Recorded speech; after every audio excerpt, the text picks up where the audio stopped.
Hey, Wildcard here. Welcome to another Lonely Turret 2 devlog. Since last time, I've had a bit of a break, but in these past 2 weeks, or month now, I've completed the 4th level. Similar to the last 2 levels, it has new enemies, new attachments, and, to top it off, a new boss. Level 1 was an introduction of simple enemies with relatively simple attachments. Level 2 had fast enemies, and enemies that shot back at you that you had to deal with fast, or with AoE damage that can deal with enemy bullets. Level 3 has enemies that don't come at you straight ahead, and aiming is harder, so you have to make use of homing bullets or instantaneous lasers that won't miss their mark. That brings us to Level 4. Level 4 has crowds of enemies coming at you that you need to deal with through AoE damage or electricity that'll jump to nearby enemies. I've made more progress than just Level 4 though. The Steam page for Lonely Turret 2 is now up. I had a lot of fun getting all the assets together, and I've put together a trailer and a release date.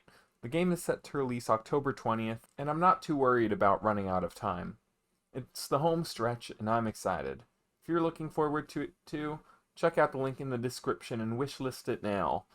This not only will notify you when it releases, but will also help it spread on Steam faster. Later in the video, I'll go on to explain what I have left in the game, but for now, let's take a look at Level 4. Just like in past videos, we'll focus on the enemies first. This time, the new enemies are the Pack, the Swarmlord, and the boss for level, the Squad. The Pack is an interesting enemy, or enemies. Each pack is built up of multiple small enemies, kind of like rounders, but they're significantly weaker. Because of this, they spawn in, well, larger packs. For example, the first one spawns in packs of 4, but the last one, oh, you're looking at more than 16 of them. Maybe 20. I don't know, I can't remember off the top of my head. But while they look like multiple enemies, they only count as one, and only when they all are defeated does your score go up. Next up, the Swarmlord, which is another layer to the Swarmer and Swarmling. Just like each Swarmer has Swarmlings in it, each Swarmlord includes Swarmers. Because of this, they can get really overwhelming to deal with, especially in the higher levels where you're having a Swarmlord pop into a ton of Swarmers, and each of those popping into a ton of Swarmlings. It can really get exponential fast. Lastly, the new boss, the Squad. The Squad starts off like a normal boss, but when it goes down to half health, it'll split into a group of X-shaped smaller enemies for you to deal with individually. Though they stop spawning enemies once they split, so it's arguable whether they're harder to deal with or easier than the typical boss. All of these enemies are a pain to deal with if all you have are bullets, so there are some interesting new attachments to help with crowd control. But like past levels, I'll be going through all the attachments in the order you unlock them and covering the new ones as we go. So let's get started with Level 4's attachments. You start off the level with a Level 3 gunner and a pair of shockwaves. And the attachments you can roll from the get-go are the Gunner, Fogger, Shockwave, Firework, Trifogger, and the brand new Zapper. While I covered the Shockwave in the past, it has a much larger role in this level, as the early game crowd control option. The new Zapper is the first of many attachments in this level that deal with electricity, so I'm going to use this time to explain how it works. Electricity can bounce from enemy to enemy, but they can't go back to the same enemy. This means even if you have electricity that bounces 5 times, if it only hits one lone enemy, it will fizzle without even dealing damage to another one, or any more to the one it hit. The Zapper makes use of zap electricity, which deals medium range, low damage, and can bounce to a total of 3 different enemies. This makes them great for crowd control. Next up, at 250, you unlock the Homer, Gatler, Summoner, Triple, Spreader, and the Static. The Static shoots electrified bullets every 1.25 seconds that produce static electricity that hits nearby enemies. Unlike the electricity, which shot out on its own, these electrified bullets make their own static electricity, 4 times a second, that'll hit nearby enemies. Static electricity will only hit one enemy though, so it isn't nearly as good for crowd control as other ones, but it's great when you shoot it right through a crowd. Other than that, it's essentially just a normal bullet, like a gunner's. Let's take a look at 500. Here, We have the Hurricane, Smokescreen, and Cannon, as well as the new Lightning Rod and the Payload. The Lightning Rod has a bit more damage and range than the Zapper, but its electricity starts off chaining twice, with the levels increasing the chain length rather than the cooldown. The Payload is another modified firework bullet like the Hurricane, but it splits into mini homing rockets instead. When you get to 750, you unlock the Billy, the Orbitrix, the Twister, and the Thunderang. The Thunderang is the only new one here, and it's pretty much like a boomerang with the same static electricity as the static.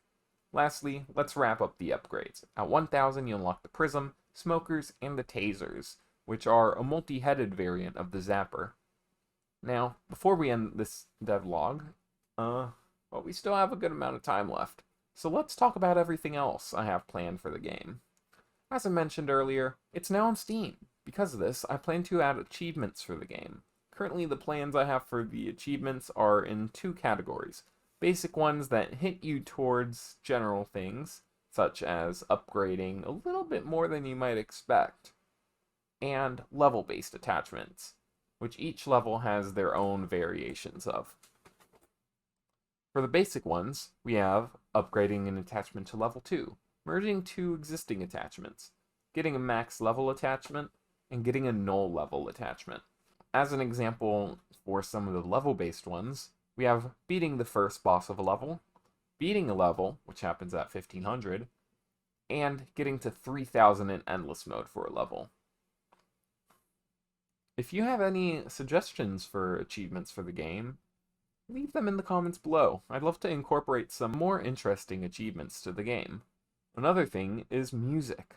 I started the devlog when I knew I was going to put my all into this game, and I wouldn't be putting my all into it if the music was, well, as bad as the first one. Let's be honest, I'm no musician, so the music for the original game wasn't the best. However, I contacted a friend I made a game jam with a while back to make some music for the game. Each level for Lonely Turret 2 will have its own track, and I really like how they're turning out so far. Check out the trailer if you want to hear the first one made for level 1. I do still have to implement all of these into the game, but other than that, there isn't too much more to say about that. Last but not least, level 5. I've actually started level 5. Sorry, I would love to say more about it, but there's a month left before the planned release date that I set, and I plan to meet it. So I'm trying to get this devlog out as soon as possible so I can focus on the game. Level 5 will bring back everything from the past levels. Attachments, enemies, even bosses. The first 4 bosses will be over-leveled versions of the bosses of past levels. And the 5th boss onward will be the Overture. I won't say what it does quite yet, but what it is the final boss of the game. It wouldn't be too fair to spoil that to you guys, would it? I will be adding a few new special attachments, each very interesting in their own ways, such as the Replicator, which shoots off mini turrets. Gah, I'm giving too much away for level 5. I'm going to call it here before I spoil everything. My next devlog won't be until after the game releases, and we'll cover everything else I didn't cover here. So look forward to it. And more than anything, look forward to the release of Lonely Turret 2. The game will only cost $4 because I don't think an expensive price tag should be necessary, and I want all of you guys to be able to get it for cheap. When it releases, I also plan to hold a release sale to make it 25% off, so if you're really interested in getting the game, you should wishlist it so you are notified right away and can take advantage of this sale. Lastly, if you can, like and subscribe. It really helps this devlog get recommended to others, and I know this works because my past videos have been doing better and better the more people liked it. These devlogs take a lot of time, but I do it to spread interest for this game, which has been my passion project these past few months. Every like helps more people see the video. With all that said, I have a game to finish. If you haven't seen the trailer yet, you can check it out here. But for now, this is Wild, signing off.